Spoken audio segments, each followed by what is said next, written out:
চিনি কিনতে বাজারে গিয়ে খালি হাতে ফিরতে হচ্ছে ক্রেতাদের। কোথাও প্যাকেটজাত চিনি নেই, আবার কোথাও কোলা চিনিও মিলছে না। এর মধ্যেই কেজিতে আরও 5 টাকা বেড়েছে কোলা চিনির দাম। 2 সপ্তাহে দাম বেড়েছে প্রায় 15 টাকা।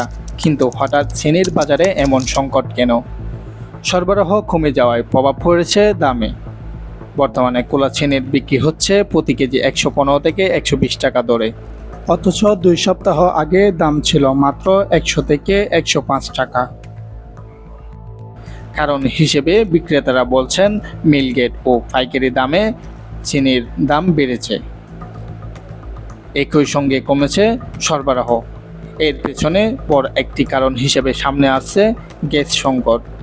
1 মাসের বেশি সময় ধরে গ্যাস সংকটে কারখানাগুলোতে উৎপাদন ব্যাহত হচ্ছে, ফলে চাহিদার তুলনায় বাজারে চিনির সরবরাহ কমে গেছে।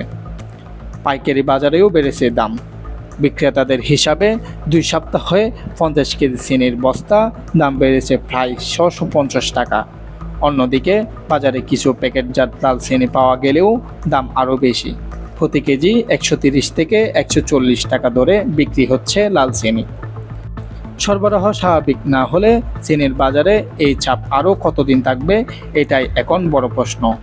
গ্যাস সংকট কাটিয়ে উৎপাদন ও সরবরাহ স্বাভাবিক না হলে সামনে চিনির দাম আরও বাড়ার আশঙ্কা করছেন ব্যবসায়ীরা। Abdul Hakim, desk report.